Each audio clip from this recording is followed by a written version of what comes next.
Hill Street High School was built in the early 1990s in response to the town's recent growth. 2. The old school was a remnant of the 1920s, and looked it.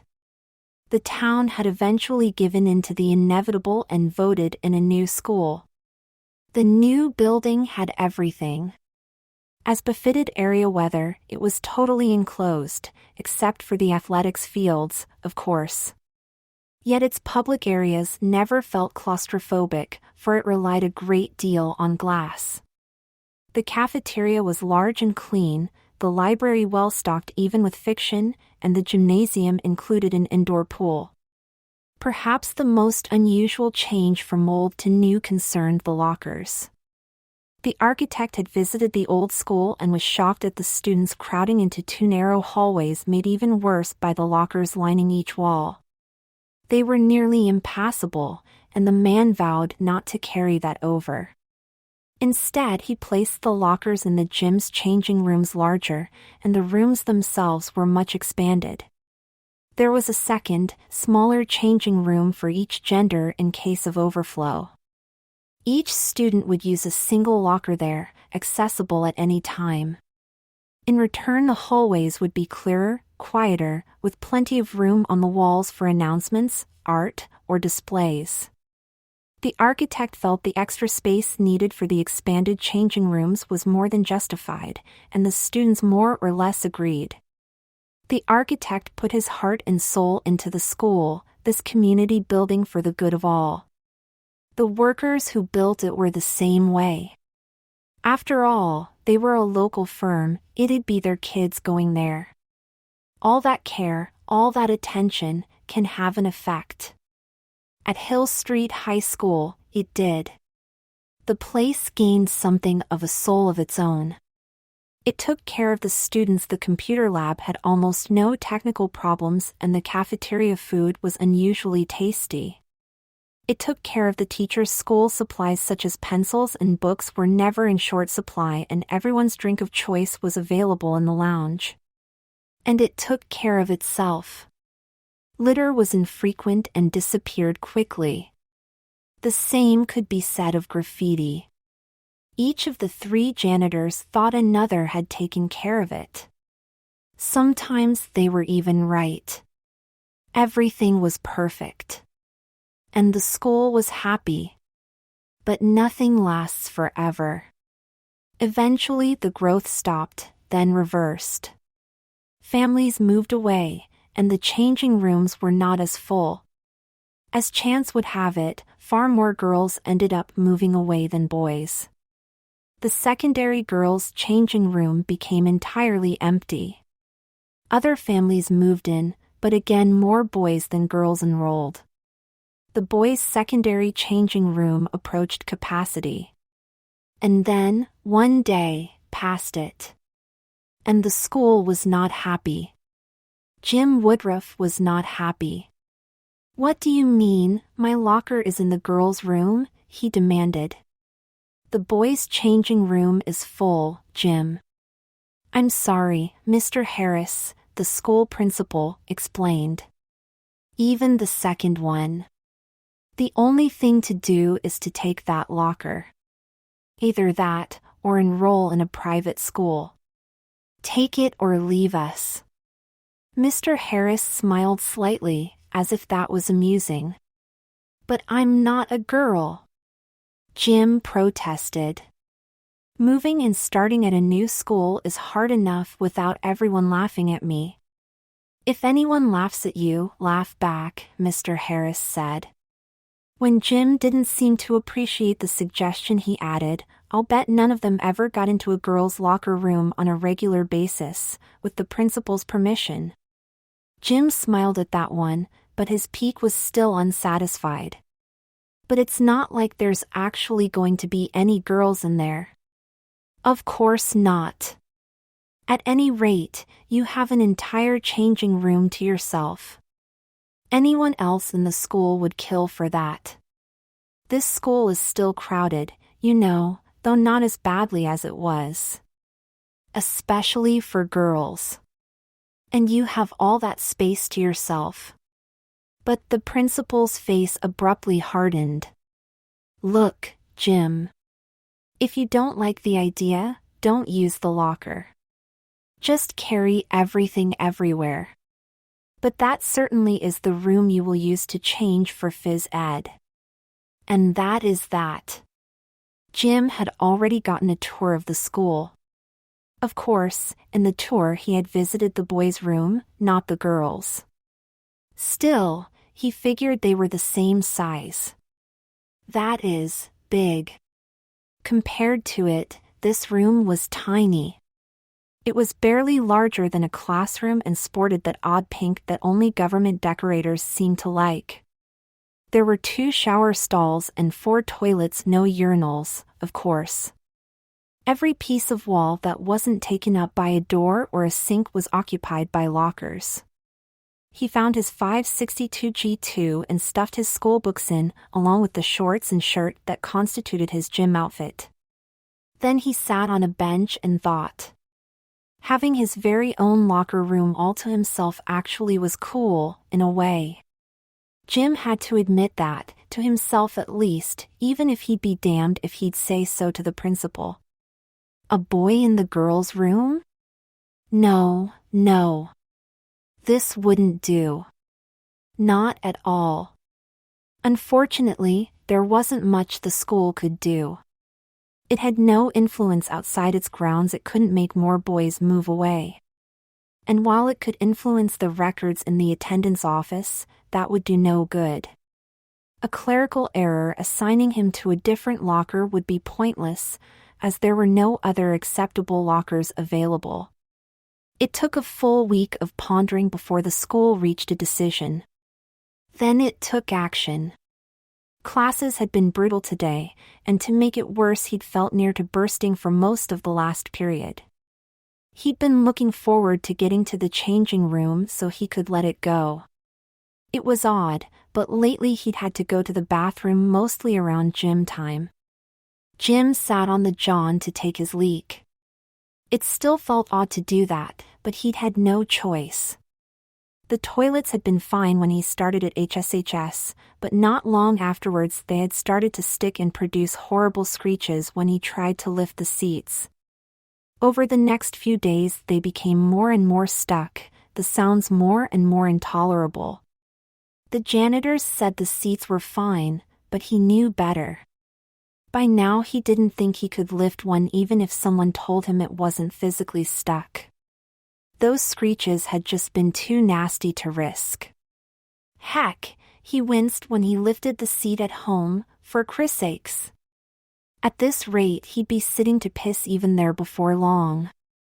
Jim had tried standing and going through the seat's opening, but it was too small. Messy. It didn't feel right, anyway. Better to sit. He stood and wiped himself. Boys only sat when taking a crap, and you wipe yourself after crapping. The habit was hard to break, and Jim saw no reason to try. By now, though, he had at least taught himself to wipe his front, not the rear. It felt weird, but just jiggling those last drops loose didn't feel right either, anymore. "What the hell?" he yelled when he was finished and at his locker. Something was wrong with his gym outfit. The shorts were smaller, not even covering his boxers. He took them off again, looking at them. They were smaller, shorter, and cut higher over the hips. It took a few seconds before he realized they were the shorts for a girl's gym uniform. Is this some joke? Anyone here? There was no response. Jim pondered what to do. If he wore them over the boxers he'd look like an idiot. He hadn't made any real friends here yet, only a few people to eat lunch with. He couldn't afford the ridicule. But he couldn't afford to skip the class either. The solution came suddenly, like a bolt from nowhere. Wear the shorts. Attend class. Leave the stupid boxers in the locker. He could change back after phys ed, nobody the wiser that he wasn't wearing underwear. Somehow, the potential for ridicule from wearing girls' shorts to gym never crossed his mind. He stripped off the boxers, tossed them in the locker, put on the gym shorts, and jogged outside. When he returned after class, he was relieved but pleased, and a little embarrassed. Nobody had said anything about it. And the shorter shorts felt kinda nice. Freer. His legs could breathe better with the reduced covering. He wondered if he should report the prank, and eventually decided to swallow his pride. Nobody said anything about wearing girls' shorts, so either they didn't notice or didn't care, and either way was fine by him. If he didn't bring it to their attention, they couldn't tease him. He took the shorts off and opened his locker. Freer or not, it'd still be good to wear his own stuff again. He was a bit shocked by what he found, though. His clothes were fine, all except one item. His boxers were missing. In their place was a pair of white cotton underwear. Without a piss hole. With lace. Panties. Jim seethed. When he found out who was taking his stuff, he'd figure something out. In the meantime, he put on the panties, though not before trying his jeans without them. But that was too uncomfortable. Nobody would notice the panties, anyway. Not under his jeans. Things were going well, as far as the school was concerned.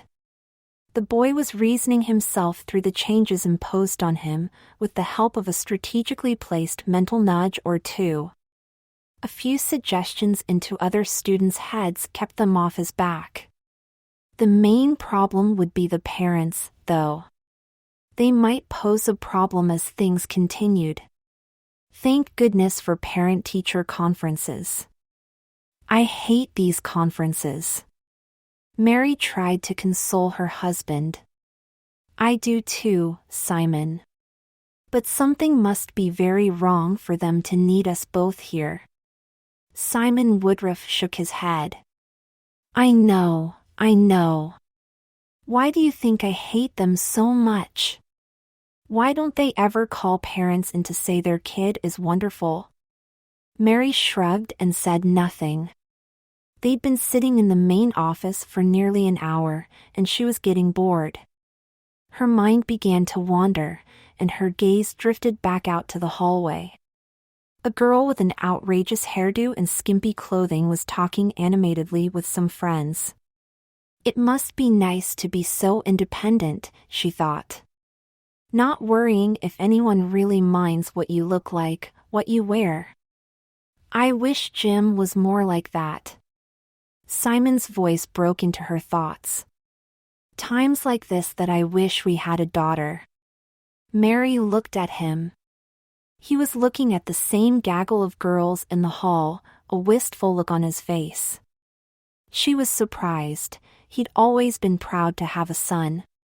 You mean that? Sure. Mary smiled slyly. You want to try making that wish come true tonight? Simon smiled back. I wouldn't mind the attempt. But no, I'm too old for a new kid, boy or girl. I was just thinking if Jim had been a girl, maybe we wouldn't be here now. Or maybe we would, Mary pointed out. True enough. But his words had set a new train of thought rolling about her head. Yes, another girl in the house would be nice, wouldn't it?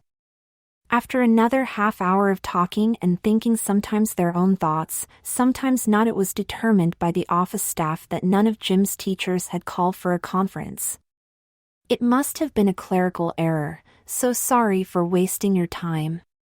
The school watched them leave. That went well. The parents shouldn't be an obstacle now. If any poets were to describe the waving of the flag outside the school that afternoon, they might have used the word satisfied. Jim gave up on his underwear. Every time he left it in the locker, he'd return to find a pair of panties. The style varied. Sometimes they were lacy, sometimes subdued.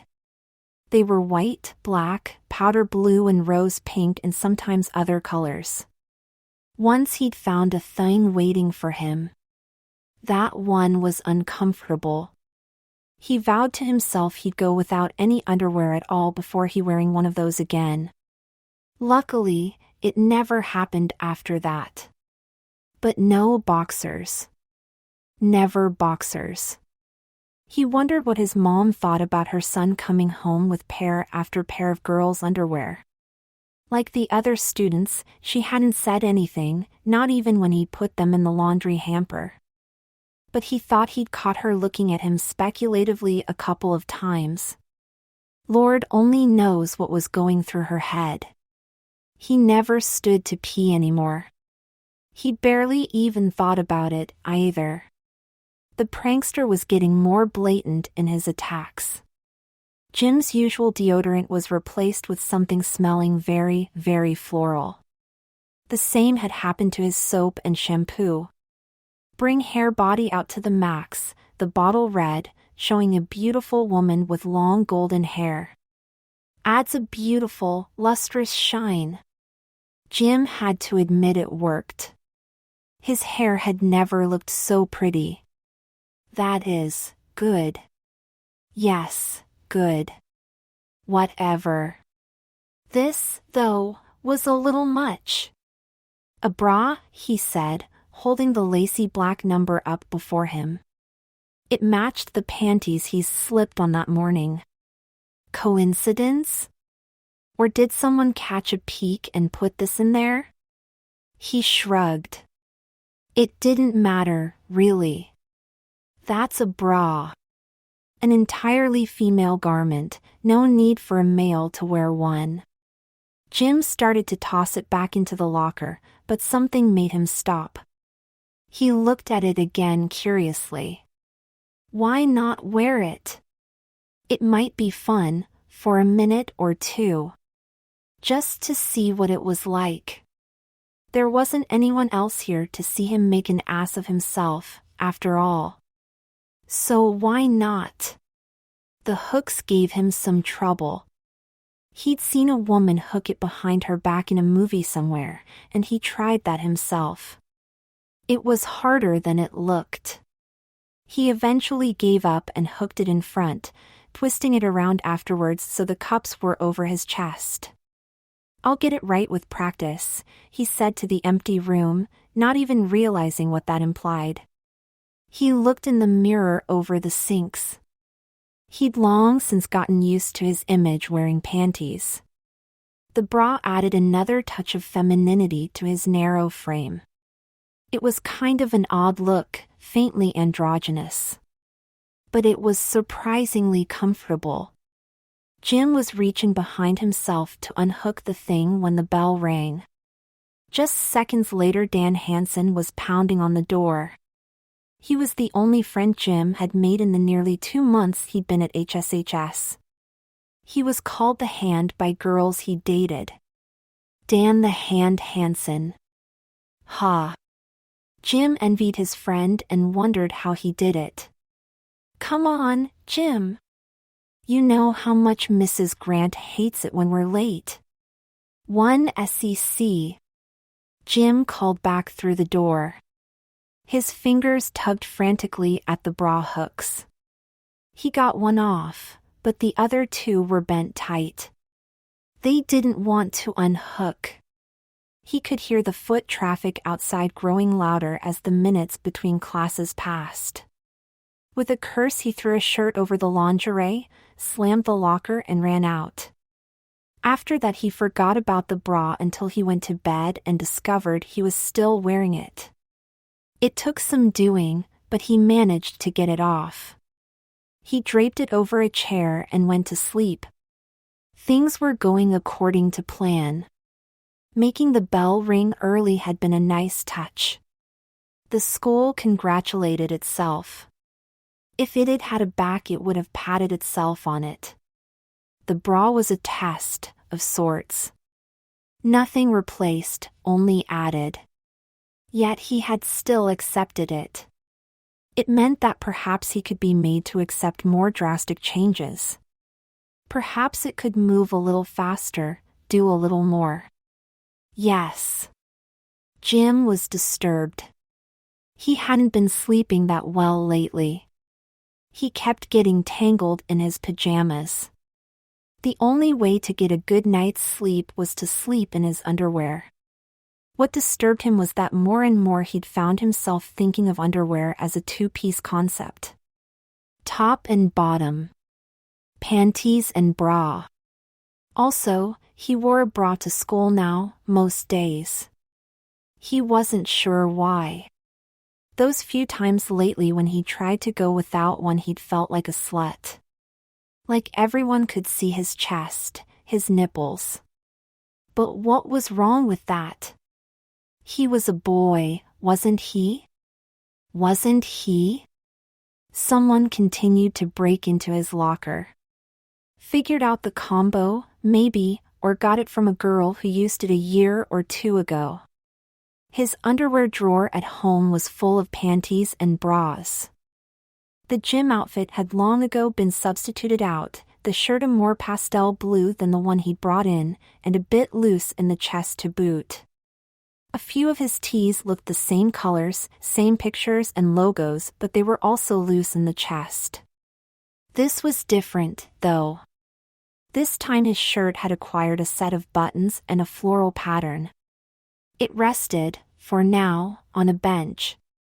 Jim scratched his chest beneath a bra cup as he contemplated it. His chest stitched a lot lately. That was another reason he didn't sleep well. He couldn't wear the gym shirt out there, nobody did that. So he had no choice. It was either wear it or don't, and if he didn't wear it he'd be walking around showing off his bra for all and sundry. The thought of removing the lingerie wand walking out bare-chested never occurred to him. He might as well be naked as expose his breasts. Chest. Whatever. Over the next few days every shirt he wore to school was changed. Women's tees and blouses were all he'd ever find in his locker. Then his jeans changed, becoming a short denim skirt. He thought he looked good in it, actually, although he was a bit embarrassed to think so. Then he felt ashamed of being embarrassed, and a surge of pride ran along his spine. If he looked good, it was nothing to be embarrassed about. Hell, he would make a good catch. Jim walked out of the auxiliary girls' changing room with a sexy swing to his hips.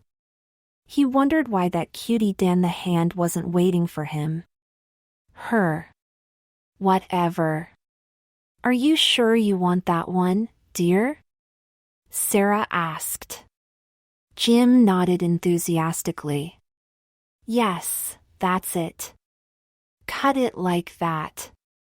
The beautician shrugged. Okay, honey. You're the boss.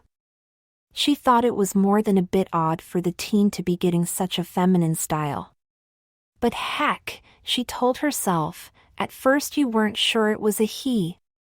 The kid in the chair was wearing mostly girls' clothes, after all. Well, entirely girls' clothes. Actually, she hadn't noticed at first that the jeans were not a man's cut. And the face was fairly androgynous, too. Very clean-shaven. The boy had less of a mustache than she did, and that was saying something. He'd even done a good job on the breasts. Large enough to be noticed but not overbearing. Just right. They even felt right, as she discovered when she accidentally brushed against one with an arm. Sarah wondered what he used for the padding. Her sister was as flat as a board and could use a good set of falsies. It was a good illusion. Only the voice had given it away. Not girlish at all. Do you want it dyed or anything? She asked as she got out the plastic cloth to lay across his lap. Jim thought. His lips pursed into a pretty little frown without him trying. Or noticing. Those expressions were becoming more and more natural. No, he decided. Not this time. The beautician chatted as she worked. She always did. Oddly, though, while this kid was doing his very best to look and act like a girl, he still talked pro baseball and skateboard stars. When she was done, she stepped back and admired her work. It was good, made him look very cute. She assumed that was the goal. Oh, I like it. Thank you. Jim gushed when he looked in the mirror. His face turned red. I'm sorry. That was a little more enthusiastic than I normally am. No problem, Sarah replied, amused. Gotta learn acting somehow. Not for the hair, either. It helps that you've been taking care of it. She paused, considering. Maybe. Do you want anything else? Jim looked back, confused. He'd only come for a haircut. That's all he'd ever gotten at a stylist's. What else is there? Oh, I don't know. Lipstick? Nail polish? Something for those lovely eyes? She hoped the flattery wouldn't be too obvious, but he looked nervous. It'd really help, you know. Make you very pretty. Pretty? A little shiver ran along Jim's body as he said the word. All right, he said, barely above a whisper. It took a while for Sarah to teach him how to use the makeup properly. Jim kept getting reluctant, looking at the exit. Then another little shiver would come and he'd go at the powders with a will. Then he'd slowly get reluctant again, and then another shiver.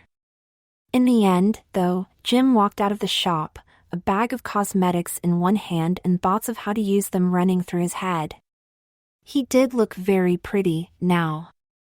A beautician doesn't really have all that many fun anecdotes to tell about the workplace. She made sure to remember this one in its entirety. It was something to tell her sister when she got home. She'd love to hear this one. Jim gulped. This was the day he'd been dreading. Swim class. Everyone had to take a few weeks of swim class. He couldn't skip out, not without a doctor's note, and he didn't have that. And he couldn't wear his bathing suit, it only covered the bottom.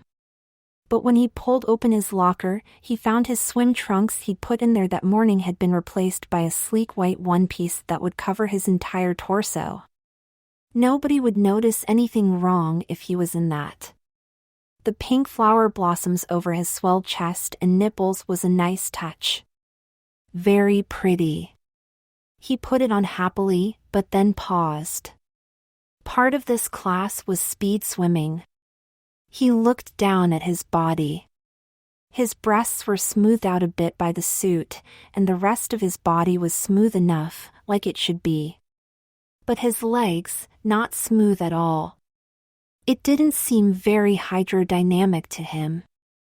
Besides, it suddenly occurred to him that hairy legs weren't attractive.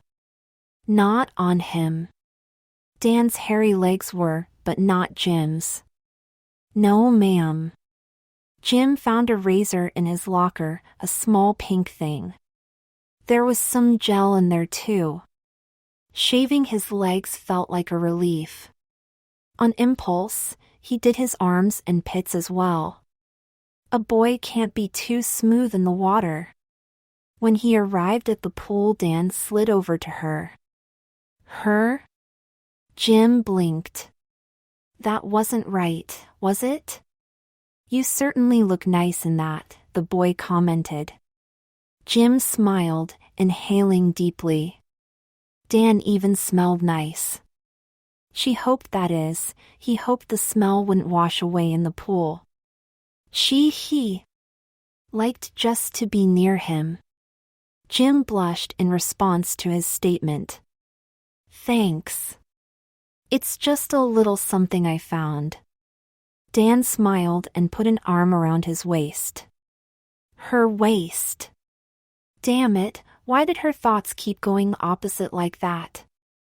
Jim squealed when Dan pinched her, right on the bottom edge of the suit. It hadn't hurt, just surprised her. Kind of fun, actually. All right, break it up, you two, Mr. Frant, the gym teacher, said. Dan reluctantly, it seemed, took his hand away. I need a baseline speed so I can judge improvement later. You can all swim, right? Good.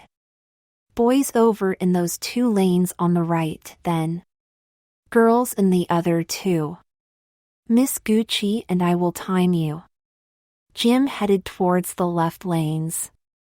Nobody stopped her. Oh, damn it! Liz Baker looked around guiltily. You shouldn't curse in a school, makes for problems later. Luckily, there was nobody else in the main office to chastise her. Or fire her, heavens forbid. She looked at the filing cabinet with an expression of distaste. What had possessed her, that she put her coffee cup there? Precariously balanced on other files, it had been a disaster waiting to happen. And it happened. Liz shook her head ruefully. Stupid, stupid, stupid. Drops of coffee were everywhere, and a few of the records were liberally splashed. She took out a handful of the worst and returned to her desk. Without coffee. She got out the appropriate forms and began to fill them out. Best to repair the damage and rewrite them now, rather than be yelled at for attempting to ignore an obvious and fixable problem that she herself had caused. Liz worked diligently for over an hour making up new entries for the stained ones. Luckily, school policy dictated that everyone use waterproof pens. It was more to protect paperwork from rain than from stupid office workers, but it worked equally well in such cases anyway. She could read almost everything without too much trouble. But almost is almost. Liz suppressed a growl when she found one record was badly smudged. She hated non-regulation pens. Actually, this one wasn't as coffeed as some others, but what had been hit was absolutely illegible. J. Woodruff. Who was that? Nothing else on the page gave any hints. Liz looked across the room. By now the other secretary had returned from wherever she'd been. Hey, Betty. Do you know of any students named Woodruff? The other secretary looked up, her face thoughtful. No. I don't think so. What's the first name? That's what I'm trying to figure out, Liz confessed. I just have a first initial, a J. Ah. Wait, I know. Jessica. She came to me yesterday, all upset. She just had her first period, can you believe it? She's a junior, you know.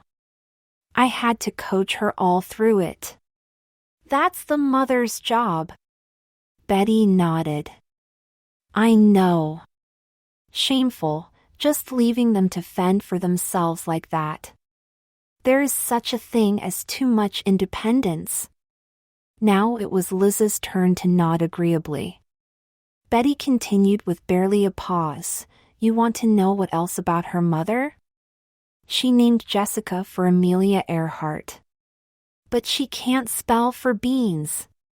She spelled it Amelia. With an I. An I. The pair had a good laugh over that. Liz was still chuckling when she got back to filling in the paperwork, making unclear areas legible again. Name, Jessica Amelia Woodruff. Gender, female. A good feeling permeated the building. People felt pleased for no reason they could discern, though a few people attributed it to the formal dance coming up at the end of the week, or the long weekend that would follow it. Few thought the school itself, the very building, was happy, and those few kept such ideas to themselves lest they be called insane. One boy didn't keep it to himself, but he genuinely was insane and nobody listened. But it was, indeed, because the school itself was pleased. And why not? Order had been restored, even if it had taken a while. Boys in the boys' room. Girls in the girls' room. Everything where it should be. The school had even managed the feat of taming Dan the Hand, keeping him to a single girlfriend. They were quite the couple, now. He was going to bring Jessica to the dance with him, she in a beautiful gown she'd picked herself, with no help from the school. She kept it in her locker, but the school hadn't done anything to it. It was perfect as it was. Yes, everything was perfect. Dan was happy. Jessica was happy, if a little confused every now and then. The students and teachers were as happy as students and teachers get while inside a school. And, of course, the school itself was happy. Perfect. Except that girl's secondary changing room is awfully empty, isn't it? The student body would do better with a more even balance of girls and boys. Right? Maybe the school should do something about that. Something to ponder.